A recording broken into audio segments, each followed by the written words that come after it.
मोहिनी एकादशी व्रत कथा। जय श्री कृष्णा, राधे राधे। प्रिय भक्त जनों, आज वैशाख मास के शुक्ल पक्ष की एकादशी तिथि है और इस एकादशी को मोहिनी एकादशी के नाम से जाना जाता है। आज ही के दिन भगवान श्री हरि विष्णु जी ने मोहिनी का रूप धरा था और समुद्र मंथन से निकले अमृत को दानवों से छीनकर देवताओं को दिया था, जिससे देवता सदा के लिए अमर हो गए। मोहिनी एकादशी व्रत के प्रभाव से सभी प्रकार के पाप तथा दुख मिट जाते हैं। देवी सीता की खोज के दौरान भगवान श्री राम जी ने तथा महाभारत काल में युधिष्ठिर जी ने मोहिनी एकादशी व्रत कर अपने सभी दुखों से मुक्ति पाई थी। आज मैं आपको सुना रही हूँ मोहिनी एकादशी की बड़ी ही दुर्लभ और पौराणिक कथा। इस कथा को बड़ी ही श्रद्धा और प्रसन्नचित मन से पूरा अवश्य सुनिएगा।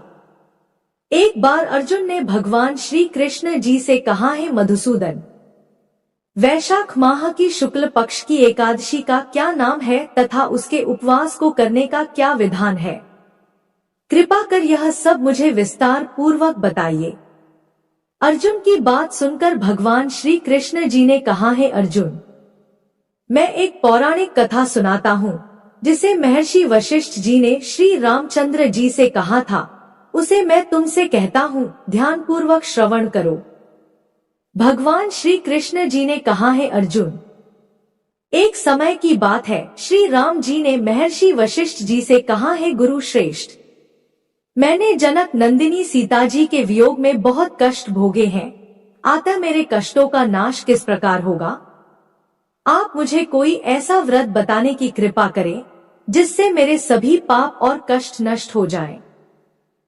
महर्षि वशिष्ठ जी ने कहा, है श्री राम, आपने बहुत उत्तम प्रश्न किया है। आपकी बुद्धि अत्यंत कुशाग्र और पवित्र है। आपके नाम के स्मरण मात्र से ही मनुष्य पवित्र हो जाता है। आपने लोकहित में ये बड़ा ही उत्तम प्रश्न किया है। मैं आपको एक एकादशी व्रत का महात्म्य सुनाता हूँ। वैशाख माह के शुक्ल पक्ष की एकादशी का नाम मोहिनी एकादशी है। इस एकादशी का उपवास करने से मनुष्य के सभी पाप तथा कलेश नष्ट हो जाते हैं। इस उपवास के प्रभाव से ही मनुष्य मोह के जाल से मुक्त हो जाता है। अतः हे राम, दुखी मनुष्य को इस एकादशी का उपवास अवश्य ही करना चाहिए। इस व्रत के करने से मनुष्य के सभी पाप नष्ट हो जाते हैं। अब आप इसकी कथा को श्रद्धा पूर्वक सुनिए। प्राचीन समय में सरस्वती नदी के किनारे भद्रावती नाम की एक नगरी बसी हुई थी। उस नगरी में द्युतिमान नामक राजा राज्य करता था और उसी नगरी में एक वैश्य भी रहता था जो धन धान्य से पूर्ण था। उसका नाम धनपाल था। वह अत्यंत धर्मात्मा तथा नारायण जी का भक्त था। उसने नगर में अनेक भोजनालय, प्याऊ, कुएं, तालाब, धर्मशालाएं आदि बनवाए। सड़कों के किनारे आम, जामुन, नीम आदि के वृक्ष लगवाए जिससे पथिकों को सुख मिले। उस वैश्य के 5 पुत्र थे, जिनमें सबसे बड़ा पुत्र अत्यंत ही दुष्ट और पापी था। वह वेश्याओं और दुष्टों की संगति करता था। इससे जो समय बचता था उसे वह जुआ खेलने में व्यतीत करता था। वह बड़ा ही अधम था तथा देवता, पितृ आदि किसी को भी नहीं मानता था। अपने पिता का अधिकांश धन वह बुरे व्यसनों में ही उड़ाया करता था। मद्यपान तथा मांस भक्षण करना उसका नित्य कर्म था। जब अत्यधिक समझाने बुझाने पर भी वह सीधे रास्ते पर नहीं आया तो दुखी होकर उसके पिता, भाइयों तथा कुटुंबियों ने उसे घर से निकाल दिया और उसकी निंदा करने लगे। घर से निकलने के पश्चात वह अपने आभूषणों तथा वस्त्रों को बेच बेच कर अपना जीवन यापन करने लगा। धन नष्ट हो जाने पर वेश्याओं तथा उसके दुष्ट साथियों ने भी उसका साथ छोड़ दिया। जब वह भूख प्यास से व्यथित हो गया तो उसने चोरी करने का विचार किया तथा रात्रि में चोरी करके अपना पेट पालने लगा। किंतु एक दिन वह पकड़ा गया, परंतु सिपाहियों ने वैश्य का पुत्र जानकर उसे छोड़ दिया। जब वह दूसरी बार पुनः पकड़ा गया तब सिपाहियों ने भी उसका कोई लिहाज नहीं किया तथा राजा के सामने प्रस्तुत करके उसे सारी बात बताई। तब राजा ने उसे कारागार में डलवा दिया। कारागार में राजा के आदेश से उसे नाना प्रकार के कष्ट दिए गए तथा अंत में उसे नगर से निष्कासित करने का आदेश दिया गया। दुखी होकर उसे नगर को छोड़ना पड़ा। अब वह वन में पशु पक्षियों को मारकर पेट भरने लगा। तदुपरांत बहेलिया बन गया तथा धनुष बाण से वन के निरह जीवों को मार मार कर खाने एवं बेचने लगा। एक बार वह भूख एवं प्यास से इतना व्याकुल हो गया कि व्याकुल होकर भोजन की खोज में निकला तथा कौंडिन्य मुनि के आश्रम में जा पहुंचा। इन दिनों वैसाख का महीना चल ही रहा था। कौंडिन्य मुनि गंगा स्नान करके आए थे। उनके भीगे वस्त्रों की छींटे उस पापी पर पड़ गई, जिसके फल स्वरूप उसे कुछ सद्बुद्धि प्राप्त हुई। वह अधम ऋषि के समीप पहुंचकर हाथ जोड़कर कहने लगा, है महात्मा, मैंने अपने जीवन में अनेक पाप किए हैं। कृपा कर आप उन पापों से छूटने का कोई साधारण तथा धन रहित उपाय बताइए। ऋषि जी ने कहा, तू ध्यान देकर सुन। वैशाख माह के शुक्ल पक्ष की एकादशी का व्रत कर। इस एकादशी का नाम मोहिनी है। इसका उपवास करने से तेरे सभी पाप नष्ट हो जाएंगे। ऋषि के वचनों को सुन वह बहुत प्रसन्न हुआ और उनकी बताई हुई विधि के अनुसार उसने मोहिनी एकादशी का व्रत किया। हे श्री राम, इस व्रत के प्रभाव से उसके सभी पाप नष्ट हो गए तथा अंत में वह गरुड़ पर सवार होकर विष्णु लोक को गया। संसार में इस व्रत से उत्तम दूसरा कोई व्रत नहीं है। इसके महात्म्य के श्रवण एवं पठन से जो पुण्य प्राप्त होता है वह पुनः 1000 गौ दान के पुण्य के समान है। संतों की संगत से मनुष्य को न केवल सद्बुद्धि प्राप्त होती है अपितु उसके जीवन का उद्धार भी हो जाता है। पापियों की संगत प्राणी को नरक में ले जाती है, इसलिए हमेशा संतों की ही संगत करना चाहिए। अब आइए श्रवण करते हैं एकादशी माता की कथा, जिसे सुनने के बाद ही एकादशी का व्रत पूर्ण माना जाता है। एक बार की बात है, एक राज्य में एक राजा रहा करता था। राजा बहुत ही बुद्धिमान और बलशाली था। वह सदैव अपनी प्रजा का बहुत ही अच्छे से ध्यान रखता था। प्रजा भी अपने राजा को बहुत पसंद करती थी। राजा के 2 बेटियां थी। राजा अपनी दोनों बेटियों से बहुत ही प्रेम किया करता था। राजा की दोनों बेटियां बहुत ही सुंदर थी, लेकिन राजा की छोटी बेटी देखने में बहुत ही सुंदर और धार्मिक प्रवृत्ति की थी। वह 12 मास 11 माता की पूजा और व्रत किया करती थी। सभी लोग राजा की छोटी बेटी से बहुत ही प्रेम करते थे और खूब प्रशंसा किया करते थे। वह बोलने में बहुत ही अच्छी थी। राजा भी अपनी छोटी बेटी को बड़ी बेटी से कुछ ज्यादा ही प्रेम करता था, जिस कारण राजा की बड़ी बेटी को अपनी छोटी बहन से नफरत होने लगी। समय के साथ राजा की दोनों बेटियां बड़ी हो गई। तब एक पड़ोस के राज्य में रहने वाला राजकुमार राजा की बड़ी बेटी के लिए रिश्ता लेकर आया। जैसे ही उस राजकुमार की नजर राजा की छोटी बेटी पर पड़ी तो वह राजकुमार छोटी बेटी पर मोहित हो गया और उसी से विवाह करने की सोचने लगा। उस राजकुमार ने राजा की बड़ी बेटी के साथ विवाह करने से मना कर दिया और राजा से कहा कि आप बुरा ना मानो तो मैं आपकी छोटी बेटी से विवाह करना चाहता हूँ। जब यह बात राजा की बड़ी बेटी को पता चली तो वह अपनी छोटी बहन से और भी ज्यादा नफरत करने लगी। राजा की बड़ी बेटी ने अपनी छोटी बहन को अपना सबसे बड़ा दुश्मन मान लेती है और अपनी छोटी बहन से बदला लेने का निर्णय लेती है, जिसके चलते उसने सोचा कि छोटी बहन को जान से मार देती हूँ।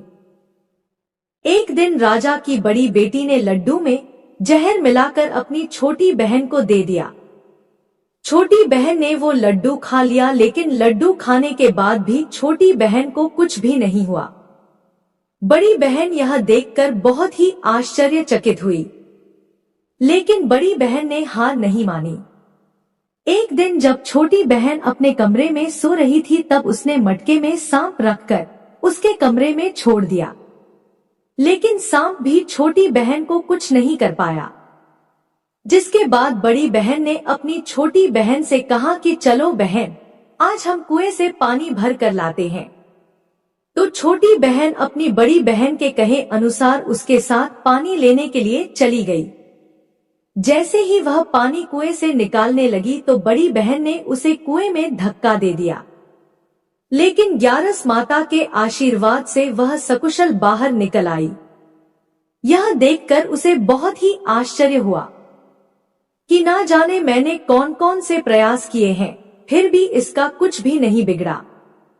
उसने एक दिन सोचते सोचते छोटी बहन के पास जाकर कहा कि बहन, तुमको पता है, भगवान सबकी मृत्यु एक निश्चित समय पर लिखते हैं। तुम्हारी और मेरी मृत्यु कैसे होगी, क्या तुम जानती हो? तब छोटी बहन ने कहा, हाँ बहन, मेरी मृत्यु कैसे होगी यह तो मैं जानती हूँ। छोटी बहन से यह सुनकर बड़ी बहन को बहुत ही संतुष्टि हुई और सोचने लगी कि इस बार मैं इसे जरूर मार दूंगी। उसने अपनी छोटी बहन से कहा कि अपनी मृत्यु का राज मुझे तो बताओ, मैं तुम्हारी बड़ी बहन हूँ। छोटी बहन ने अपनी बड़ी बहन से कहा कि मेरी मृत्यु एक तोते में है। जो तोते के गले में एक हार है, उसी से मेरी मृत्यु होगी। जब कोई व्यक्ति उस तोते को मारकर वह हार अपने गले में पहन लेगा तो मैं मूर्छित हो जाऊंगी, और जैसे ही उस हार को अपने गले से उतार देगा तो मैं वापस जीवित हो जाऊंगी। अपनी छोटी बहन की मृत्यु का राज जानकर बड़ी बहन बहुत ही खुश हुई और उसने अपनी छोटी बहन को मारने के लिए उस पालतू तोते को ढूंढना शुरू कर दिया। लेकिन छोटी बहन को इस बात का पता था कि वह मेरी जान लेना चाहती है। वह अपने पिताजी के पास गई और अपने पिताजी से कहा कि पिताजी, अगर मेरी मृत्यु हो जाए तो मुझे जलाना मत, बल्कि आप मुझे पुरानी वाली जो हवेली है उसमें एक पलंग पर लिटाकर छोड़ देना। अपनी छोटी बेटी के मुंह से यह बात सुनकर राजा को बहुत ही बुरा लगा। उसने अपनी बेटी से पूछा कि बेटी, तुम ऐसी बातें क्यों कर रही हो? 2-4 दिन में तेरी शादी होने वाली है। तब राजा की छोटी बेटी ने बताया कि पिताजी, समय किसी के लिए नहीं रुकता, कब क्या हो जाए किसी को कुछ भी पता नहीं है। फिर राजा ने अपनी छोटी बेटी से कहा कि तुम्हारा ऐसा बोलना मुझे बिल्कुल भी अच्छा नहीं लगता। लेकिन छोटी बेटी ने अपने पिताजी को ऐसा करने पर मजबूर कर दिया और वचन ले लिया कि मरने के बाद जलाना नहीं है। तो राजा ने भी अपनी छोटी बेटी की बात मान ली और 2-3 दिन बाद जब शादी का समय आया, घर में पूरा शादी का माहौल था। पूरे गाजे बाजे के साथ बारात आई। राजकुमार बारात लेकर राजा के घर आया। राजकुमार और राजा की छोटी बेटी का विवाह शुरू हो गया। जैसे ही राजा की छोटी बेटी राजकुमार के साथ अपने फेरे लेना शुरू करती है, तो उसी समय उसकी बड़ी बहन अपनी छोटी बहन के कमरे में जाकर उसके तोते को पकड़ लेती है और उसे जान से मार देती है। तोते के गले में जो हार था उसे अपने गले में धारण कर लेती है। जैसे ही बड़ी बहन ने हार को अपने गले में डाला तो उधर छोटी बहन के 3.5 फेरे ही पूरे हुए थे और वह बेहोश होकर गिर गई। इसके बाद राजा ने बड़े बड़े हकीम को बुलाया, अपनी छोटी बेटी का इलाज करने को कहा। राजा ने कहा, कोई मेरी बेटी का इलाज कर दो, मूंग मांगा इनाम दिया जाएगा। राजा की बात सुनकर वैद्य ने जब छोटी बेटी को चेक किया तो राजा को बताया कि आपकी छोटी बेटी ना तो जीवित है और ना ही मरी हुई है। मैं तो मेरे जीवन में ऐसा पहली बार देख रहा हूँ। तो राजा ने वैद्य और हकीम को कह दिया कि यह बात बाहर किसी को मत बताना। अगर तुमने यह बात और किसी को बताई तो हम तुम्हें फांसी की सजा देंगे। राजा ने अपनी छोटी बेटी को पुराने महल में ले जाकर एक पलंग पर लेटा दिया। वहां पर कुछ सैनिकों को तैनात कर दिया और स्वयं महल पर आ गया। राजा की बड़ी बेटी अपने पिताजी के पास गई और कहने लगी कि पिताजी, अगर यह शादी संपन्न नहीं हुई तो आपकी इज्जत का क्या होगा? अगर आप कहो तो मैं आपकी इज्जत बचाने के लिए राजकुमार से शादी करने के लिए तैयार हूँ। राजा ने अपनी बड़ी बेटी की बात मानकर छोटी बेटी के कपड़े बड़ी बेटी को पहना दिए और मंडप पर भेज दिया। लेकिन राजकुमार यह जान गया था कि यह राजा की छोटी बेटी नहीं है। तो उसने शादी करने से मना कर दिया, लेकिन वहां पर आए सारे लोगों ने राजकुमार को शादी करने के लिए विवश कर दिया और राजा की बड़ी बेटी से शादी उस राजकुमार की करवा दी। बचे हुए 3.5 फेरे बड़ी बेटी के साथ दिलवा दिए गए। उसके बाद राजकुमार राजा की बड़ी बेटी को अपने महल ले गया।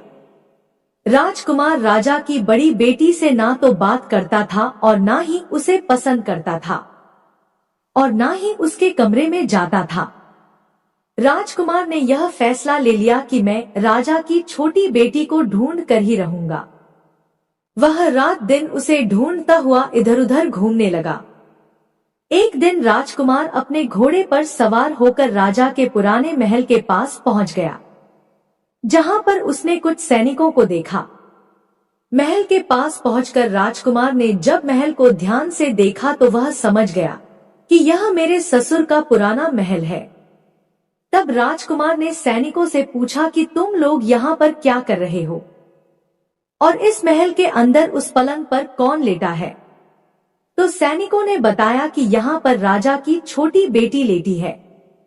यह सुनकर राजकुमार बहुत ही खुश हुआ और तुरंत उससे मिलने के लिए अंदर चला गया। लेकिन अंदर जाकर देखा तो वो तो बिल्कुल बेहोश थी। राजकुमार उसकी सेवा करने लगा।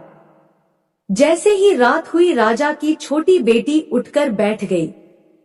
राजकुमार यह देखकर बहुत ही खुश हुआ और उससे पूछने लगा कि तुम यहाँ पर क्या कर रही हो, ऐसे बीच फेरों से गायब होकर यहाँ पर क्यों चली आई, तुम मेरे साथ चलो। राजा की छोटी बेटी ने राजकुमार को सारी बात बता दी। बताया कि मेरी जान एक तोते में बसी थी और यह बात मैंने अपनी बड़ी बहन को बता दी थी। मुझे पता है कि उसी ने मुझे मारने का प्रयास किया है। उसके पास एक हार है जिसको वह सुबह पहन लेती है और रात को उतार कर रख देती है। जब तक वह हार को पहने रखती है तब तक मैं मूर्छित रहती हूँ और जैसे ही वह हार को उतार देती है तो मैं जीवित हो जाती हूँ। और जब तक मेरी बड़ी बहन के पास वह हार है तब तक मैं ऐसे ही जीवित और मूर्छित होती रहूंगी। अगर मेरी बड़ी बहन के पास जो हार है वह मेरे हाथ आ जाए तो मैं हमेशा के लिए जीवित हो जाऊंगी। राजकुमार यह बात सुनकर राजा की छोटी बेटी के पास रहने का निर्णय ले लिया और बचे हुए फेरे लेकर अपने विवाह को भी पूरा कर लिया और वहीं पर रहने लगा। ऐसे करते करते काफी समय बीत गया। राजा की छोटी बेटी गर्भवती हो गई। एक दिन राजकुमार को किसी काम से बाहर जाना पड़ा तो पीछे से राजा की छोटी बेटी के पेट में बहुत जोरों से दर्द होने लगा। उसने उस समय ग्यारस माता का आह्वान किया, जिसके बाद ग्यारस माता वहां पर प्रकट हुई और उन्होंने उसके दर्द को दूर किया। एक सुंदर पुत्र को उसने जन्म दिया। जब आधी रात को राजकुमार बाहर से आया तो उसने ग्यारस माता को देखा तो वह बहुत ही आश्चर्यचकित हुआ। उसने तुरंत माता को प्रणाम किया। ग्यारस माता ने राजकुमार से कहा कि जब तुम्हारा बेटा 5 वर्ष का हो जाए तो तुम अपनी पत्नी का हार लाकर इसके गले में डाल देना, जिससे यह हमेशा के लिए जीवित हो जाएगी। समय के चलते राजकुमार का बेटा 5 साल का हो गया। एक दिन राजकुमार को फिर किसी काम से बाहर जाना पड़ा। उसने अपने बेटे से कहा, तुम अपनी माता का ध्यान रखना और मैं शाम तक लौट आऊंगा। जैसे ही राजकुमार वहां से बाहर निकला तो बड़ी बहन के सैनिकों ने उसे देख लिया और बड़ी बहन को जाकर सारी बात बता दी। जिसके बाद बड़ी बहन अपनी छोटी बहन के पुत्र को वहां से उठवा लिया और उसे मरवा दिया। उसके 2 टुकड़े करवाए। पहले टुकड़े को चक्की के पास छुपा दिया और दूसरा टुकड़ा अपने पलंग के नीचे रख लिया। यह देखकर ग्यारस माता ने भिखारी का रूप धारण किया और उसके घर आ गई।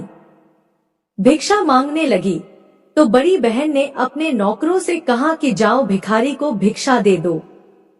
लेकिन जैसे ही नौकर ग्यारस माता को भिक्षा देने के लिए जाता है तो माता उन्हें मना कर देती है और कहती है कि मैं तुम्हारी रानी से ही भिक्षा लूंगी।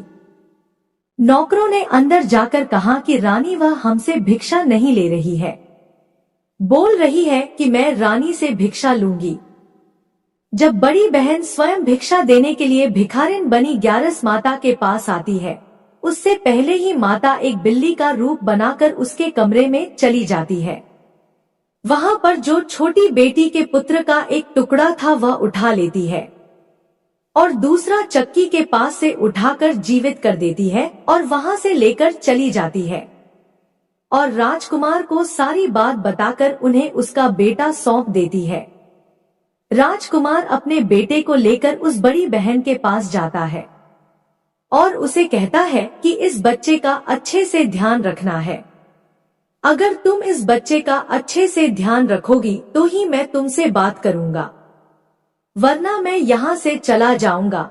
एक दिन राजकुमार ने अपने बच्चे से कहा कि तुम ऐसा करो, तुम्हारी माँ के गले का वो हार मांग लो, तुम्हारी जिद की वजह से वह तुम्हें दे देगी।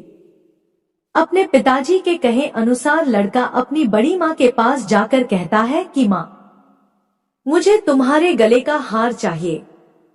यह सुनकर उसकी माँ को पहले तो बहुत गुस्सा आता है, पर उसको याद आता है कि राजकुमार ने कहा है कि अगर मैं इस बच्चे का अच्छे से ध्यान रखूंगी तो ही वह मुझसे बात करेंगे। वह सोचती है कि छोटी बहन अब तक तो मर गई होगी, उसे जला भी दिया होगा, अब कौन सी जिंदा होने वाली है। यही सोचकर वह हार को निकालकर उस बच्चे को दे देती है। वह बच्चा उस हार को ले जाकर अपने पिताजी को दे देता है। तो राजकुमार अपने बेटे और उस हार को लेकर वहां से चला जाता है और जाते हुए कहकर जाता है कि तुम हमारे लिए खाना बनाकर तैयार रखना, मैं शाम को आकर तुम्हारे साथ ही खाना खाऊंगा। यह कहकर अपने बेटे को लेकर वहां से सीधा राजा के पास जाता है और राजा को सारी बात बता देता है। राजा अपनी बड़ी बेटी की यह करतूत सुनकर बहुत ही क्रोधित होते हैं और अपनी परवरिश को दोष देने लगते हैं। राजा राजकुमार को अपनी छोटी बेटी के साथ रहने का आदेश देते हैं। राजकुमार वह हार लेकर छोटी रानी के पास जाता है और उसके गले में वह हार डाल देता है, जिससे वह जीवित हो जाती है। दोनों बहुत ही खुश होते हैं। राजकुमार अपने बेटे और अपनी पत्नी को लेकर अपने राज्य में चला जाता है। इस तरह एकादशी व्रत के प्रभाव से राजा की छोटी बेटी को अपने जीवन में आई तमाम मुसीबतों से छुटकारा मिलता है। एक बार प्रेम से बोलिए एकादशी माता की जय। आइए अब बड़ी ही श्रद्धा और प्रसन्न चित्त मन से इस मनोकामना को पूरी करने वाली कथा को सुनते हैं। एक बार भगवान श्री हरि विष्णु माता लक्ष्मी के साथ हरिद्वार में घूम रहे थे। माता लक्ष्मी ने देखा कि सारे मनुष्य गंगा में स्नान करके हर हर गंगे कहते जा रहे हैं, परंतु सभी लोग दुखी और परेशान हैं। तब माता लक्ष्मी ने बहुत ही आश्चर्य से भगवान विष्णु से पूछा, स्वामी, गंगा में इतनी बार स्नान करने पर भी इनके पाप और दुखों का नाश क्यों नहीं हुआ? क्या गंगा में अब सत्यता नहीं रही? भगवान विष्णु बोले, गंगा में तो वही सामर्थ्य है, परंतु इन लोगों ने पापनाशिनी गंगा में स्नान ही नहीं किया, फिर इन्हें लाभ कैसे मिलेगा? माता लक्ष्मी जी ने आश्चर्य से कहा कि स्नान कैसे नहीं किया? सभी तो हमारे सामने स्नान करके जा रहे हैं, अभी तक तो इनके शरीर भी नहीं सूखे हैं। भगवान विष्णु ने कहा, यह लोग तो केवल जल में डुबकी लगाकर ही आ रहे हैं, तुम्हें मैं कल इसका रहस्य समझाऊंगा। दूसरे दिन बहुत जोर से बारिश होने लगी। सारी गलियां कीचड़ से भर गई। एक चौड़े रास्ते में एक बड़ा सा गड्ढा था। चारों ओर कीचड़ भरा हुआ था और भगवान विष्णु ने लीला रची। वे स्वयं एक बूढ़े आदमी का रूप धारण करके उस गड्ढे में जा गिरे। लक्ष्मी जी को उन्होंने समझाकर पास में बैठा दिया कि देखो, तुम लोगों को सुना सुना कर यूं पुकारती रहो कि मेरे बूढ़े पति अचानक गड्ढे में गिर पड़े हैं। कोई पुण्य आत्मा इनको बाहर निकालकर इनके प्राण बचाएं और हम असहाय दंपति की सहायता करें। भगवान विष्णु ने यह भी समझा दिया कि जब कोई व्यक्ति गड्ढे में से मुझे बाहर निकालने को तैयार हो जाए तब इतना और कह देना कि मेरे पति सर्वथा निष्पाप है। इन्हें वही व्यक्ति छुए जो खुद भी निष्पाप हो। यदि आप निष्पाप है तो उनको हाथ लगाए, नहीं तो उनको हाथ लगाते ही आप स्वयं भस्म हो जाएंगे। लक्ष्मी जी तथास्तु कहकर गड्ढे के किनारे बैठ गई और आने जाने वालों को सुना सुनाकर भगवान विष्णु की सिखाई हुई बात कहने लगी। गंगा में नहाकर लोगों के झुंड आ रहे हैं और सुंदर युवती को यूं बैठी देखकर कुछ लोगों के मन में पाप आया और कुछ लोगों को धर्म का भय हुआ और कुछ लोग कानून से डरे और कुछ लोगों ने तो लक्ष्मी जी को यह भी कह दिया कि मरने दो इस बुढ़े को, क्यों इसके लिए रोती है। और कुछ दयालु और चरित्रवान पुरुषों ने उस युवती के पति को बाहर निकालना चाहा, परंतु लक्ष्मी जी के वचन सुनकर वे भी रुक गए। उन्होंने सोचा कि हम गंगा में नहा कर आए हैं तो क्या हुआ, पापी तो हैं ही, कहीं हम सहायता करते समय भस्म ना हो जाए।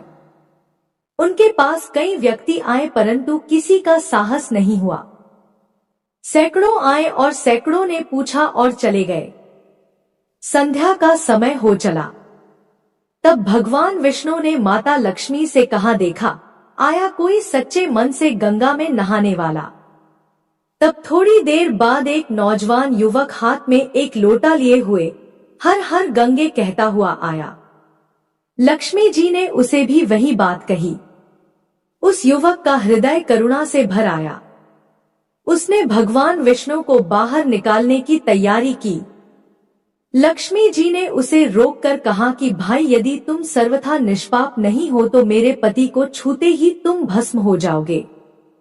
उसने उस समय बिना किसी संकोच किए हुए लक्ष्मी जी से कहा, माता, मेरे निष्पाप होने में तुम्हें संदेह क्यों हो रहा है? आपने देखा नहीं, मैं अभी अभी गंगा में नहा कर आया हूँ। अभी आपके पति को बाहर निकालता हूँ।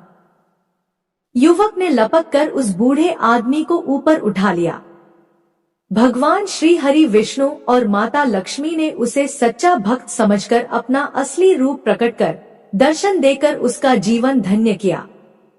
भगवान विष्णु ने माता लक्ष्मी से कहा कि इतने सारे लोगों में से केवल इस एक आदमी ने ही गंगा स्नान किया है।